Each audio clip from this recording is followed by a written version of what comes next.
شہرنامہ کے اردو سیگمنٹ میں پیش ہیں کچھ عالمی و بین الاقوامی خبریں۔ میرا نام حسین افسر ہے اور آپ کو چند منٹ کی زحمت دینا ہے۔ صہیونی فوج کی جانب سے غزہ پر حملے جاری ہیں، جس کے نتیجے میں مزید 28 فلسطینی شہید ہو گئے ہیں۔ جنگ کسی صورت سے تھمنے کا نام نہیں لے رہی ہے۔ بنجمن نتنیاہو پر جیسے جنون طاری ہے، وہ کسی کی نہیں سن رہا ہے۔ ادھر عرب ممالک دلجوئی کے جملے تو کہہ رہے ہیں، لیکن کوئی ایسا قدم نہیں اٹھا رہے ہیں کہ جس سے جنگ رک جائے، ایسے فیصلے کریں کہ جس سے اس پر دباؤ بڑھ جائے اسرائیل پر۔ وہاں بھی بمباری کر دی۔ اسرائیلی حملوں میں 23 سے زائد افراد شہید ہو گئے اور درجنوں زخمی ہو چکے ہیں۔ عرب میڈیا کے مطابق منگل کی صبح اسرائیلی فوج نے غزہ شہر اور بیت حنون میں گھروں پر حملے کیے، جن کے نتیجے میں 5 افراد شہید ہو گئے۔ گزشتہ سال اکتوبر سے جاری غزہ جنگ میں اب تک 43,000 سے زائد فلسطینی شہری اسرائیلی حملوں میں شہید ہو چکے ہیں، جن میں سے 70% خواتین اور بچے ہیں۔ بین الاقوامی برادری ہاتھ پہ ہاتھ دھرے بیٹھی ہے اور کسی بھی صورت میں کوئی پریشر بنانے سے گریز کر رہی ہے۔ ادھر سعودی ولی عہد شہزادہ محمد بن سلمان نے کہا ہے کہ بین الاقوامی برادری ایران کی سالمیت اور خود مختاری کے احترام کے لیے اسرائیل کو پابند کرے۔ سیاسی مبصرین کا کہنا ہے کہ شہزادے نے بات کہہ تو دی ہے، لیکن ان کے تار خود امریکہ اور اسرائیل سے جڑے ہوئے ہیں۔ وہ جو کہتے ہیں وہ صرف کہتے ہی ہیں، اس پر عمل نہیں کرتے۔ بہرحال سعودی شہزادے کے اس بیان کو مبصرین ایک خوش آئند بیان تعبیر کر رہے ہیں، اور ممکن ہے کہ کوئی پردے کے پیچھے کوئی کارروائی چل رہی ہو اور شہزادے کچھ عملی اقدام کریں، جو کہ بہت مشکل نظر آ رہا ہے۔ سعودی عرب میں غزہ اور دیگر مقبوضہ فلسطینی علاقوں اور لبنان کی صورتحال پر طلب کیے گئے مشترکہ عرب اسلامی سربراہی اجلاس سے خطاب کرتے ہوئے ولی عہد نے کہا کہ سعودی عرب فلسطینی علاقوں سمیت لبنان اور ایران پر اسرائیلی حملوں کی پرزور مذمت کرتا ہے۔ انہوں نے کہا کہ خود مختار فلسطینی ریاست کے قیام کی حمایت کرتے ہیں۔ محمد بن سلمان نے کہا کہ لبنان پر جاری اسرائیلی حملے نے لبنان کی خود مختاری اور سالمیت کو خطرے میں ڈال دیا ہے۔ سعودی ولی عہد کا کہنا تھا کہ اسرائیل کی مسجد اقصیٰ کے تقدس کی پامالی اور بے حرمتی کی شدید الفاظ میں مذمت کرتے ہیں۔ بین الاقوامی برادری اسرائیل کو جنگ بندی پر مجبور کرے۔ سوال یہ ہے کہ وہ جس بین الاقوامی برادری کی بات کر رہے ہیں، اس کا بھی یہ کہنا ہے کہ سعودی عرب امریکہ اور اسرائیل کا حلیف ہے، حریف نہیں۔ اب وہ اس طرح کی بات عرب لیگ اور OIC کے اجلاس میں کیوں کہہ رہے ہیں؟ اگر کہہ رہے ہیں تو ان کو آگے آنا چاہیے، یا پھر زبانی جمع خرچ سے ان کی ساکھ مزید گرے گی۔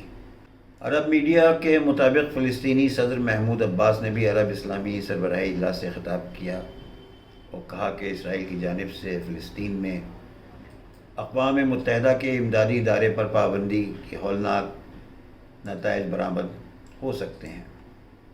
محمود عباس کا بھی معاملہ یہ ہے کہ وہ فلسطین کے وزیر اعظم ہیں، لیکن وہ بھی ایک مشکوک شخصیت کے حامل ہیں۔ ان کی مذمت میں امریکہ اور اسرائیل کے خلاف اتنی شدت نہیں ہے، اور ان کو بھی یہ کہا جاتا ہے کہ وہ پردے کے پیچھے عالمی طاقتوں کے ساتھ ہیں، جبھی سے وہ اب تک محفوظ ہیں، اور اپنے کو بیچ بیچ میں ایسے بیان دے کر وہ یہ ثابت کرنا چاہتے ہیں کہ فلسطینیوں کے لیے ان کے دل میں بہت بڑا جذبہ ہے، جبکہ وہ خود ایک فلسطینی ہیں۔ بہرحال پے در پے اسرائیلیوں کے حملے لیکن اس کے باوجود بنجامن نیتن یاہو نے اپنے کو بنکر میں قید کر لیا ہے۔ ان کے ڈر اور خوف کا یہ عالم ہے کہ وہ اپنی ساری میٹنگیں بنکر میں کر رہے ہیں، ان کے اہل خانہ اس بنکر میں ہیں۔ ان کو بار بار یہ ڈر ستا رہا ہے کہ ایران اگر حملہ کر دے گا تو میرا کیا ہوگا۔ اگر ان کو نہیں خیال ہے تو ظلم و زیادتی کو وہ تیاگ دیں اور وہ سب چیزیں ختم کر دیں گے جو فلسطینیوں کے تباہی اور قتل و غارت کا اسباب بنی ہوئی ہیں۔ لیکن نیتن یاہو کو دوسرا ڈر یہ ہے کہ خود ان کے ملک میں ان کی بہت مخالفت شروع ہو گئی ہے اور ان کو یہ ڈر ہے کہ وہ کہیں معزول نہ کر دیے جائیں۔ اس ڈر اس خوف کو سے نپٹنے کے لیے انہی نے راشٹریتا کا ڈھونگ رچا ہے۔ ان کو معلوم ہے کہ اگر راشٹریتا یا قوم پروری ہم نے نہیں دکھائی تو ہمارے لیے بہت بڑی مصیبت کھڑی ہو سکتی ہے۔ آئیے دیکھتے ہیں کہ آج دنیا کا منظرنامہ کیا ہے۔ شمالی غزہ میں بھوک و افلاس پر امریکہ نے اسرائیل سے ایک بار پھر تشویش کا اظہار کیا ہے۔ اسرائیلی میڈیا کی رپورٹ کے مطابق امریکی وزیر دفاع لائیڈ آسٹن نے اسرائیلی ہم منصب اسرائیل کاٹس کو گزشتہ ماہ وارننگ دیتے ہوئے غزہ میں غذائی فراہمی کے لیے امریکہ نے اسرائیل کو تقریباً 1 ماہ کی مہلت دی تھی۔ امریکی مہلت ختم ہونے میں 2 دن رہ گئے ہیں، تاہم امریکی وارننگ کے باوجود اسرائیل غزہ کے لیے خوراک کی فراہمی ممکن نہیں بنا سکا۔ اقوام متحدہ بھی شمالی غزہ میں خوراک کی عدم فراہمی پر اسرائیل پر تنقید کرتا رہا ہے۔ اقوام متحدہ نے بھی فوری ایکشن کا مطالبہ کرتے ہوئے کہا کہ شمالی غزہ میں قحط کی صورتحال ہے۔ امریکہ نے اسرائیل کو خبردار کیا تھا کہ غزہ کے لیے امداد میں رکاوٹ ڈالنے پر اسلحہ کی فراہمی روک دی جائے گی۔ اسرائیل کو امریکی مہلت 13 نومبر کو ختم ہونے والی ہے۔ امریکہ سالانہ $3.8 ارب اسرائیل کو فراہم کر رہا ہے۔ امریکہ اسرائیل کو $3.8 ارب 10 سالہ دفاعی معاہدے 2019-2028 کے تحت فراہم کرتا ہے۔ امریکہ سالانہ فوجی امداد کے علاوہ میزائل فنڈنگ اور ہنگامی فوجی امداد علیحدہ فراہم کرتا ہے۔ امریکہ میزائل دفاعی فنڈنگ کے تحت اسرائیل کے آئرن ڈوم، ڈیوڈ سلنگ اور ایرو سسٹم جیسے میزائل دفاعی نظام کے لیے $1.6 ارب سے زائد فراہم کیے۔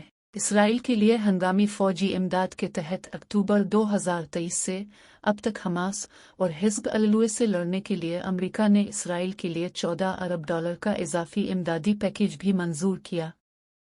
سعودی عرب کے chief of general staff Fayyad bin Hamed Al Ruwaili نے تہران میں ایرانی ہم منصب میجر جنرل محمد باقری سے ملاقات میں دفاع سے متعلق امور پر تبادلہ خیال کیا ہے۔ سعودی عرب کی وزارت دفاع کے ایک بیان کے مطابق مملکت کے چیف آف جنرل سٹاف نے اتوار کو تہران کا دورہ کیا۔ یہ ایک غیر معمولی دورہ اس لحاظ سے ہے کہ دونوں ممالک کے درمیان عسکری اور دفاعی شعبوں پر بات چیت کی گئی ہے۔ سعودی وزارت دفاع کے مطابق ملاقات میں دونوں ملکوں نے عسکری اور دفاع کے شعبوں میں تعاون بڑھانے، سیکیورٹی تعاون کو مضبوط بنانے اور خطے کے استحکام پر تبادلہ خیال کیا۔ خبروں کے مطابق جنرل باقری کا اس موقع پر کہنا تھا کہ انہیں خوشی ہوگی اگر سعودی بحریہ آئندہ سال بحری مشقوں میں حصہ لے اور مبصر کی حیثیت سے شریک ہو۔ سعودی عرب اور ایران کے تعلقات 2016 میں منقطع ہو گئے تھے، تاہم مارچ 2023 میں چین میں ایک معاہدے کے بعد دونوں ملکوں کے درمیان سفارتی تعلقات بحال کرنے اور ایک دوسرے کے ممالک میں سفارت خانے کھولنے پر اتفاق کیا تھا، جس کے بعد سعودی عرب کے دارالحکومت ریاض میں ایران کا سفارت خانہ دوبارہ کھول دیا گیا تھا۔ سفارتی تعلقات کی بحالی کے دونوں ممالک کے درمیان کئی براہ راست رابطے اور دورے ہو چکے ہیں۔ رواں سال جون میں ایران نے سعودی عرب کے دارالحکومت میں اپنا سفارت خانہ کھولا تھا۔ ہر روز ممبئی والے سانس لے رہے ہیں 5 سگریٹ کے برابر دھواں۔ شہر دن بدن آلودہ ہوتا جا رہا ہے۔ ممبئی شہر اور مضافات میں گاڑیوں، کارخانوں، بھٹیوں اور تعمیراتی مقامات سے نکلنے والی گرد و غبار اور دھوئیں کی وجہ سے ممبئی شہر میں آلودگی دن بدن بڑھ رہی ہے۔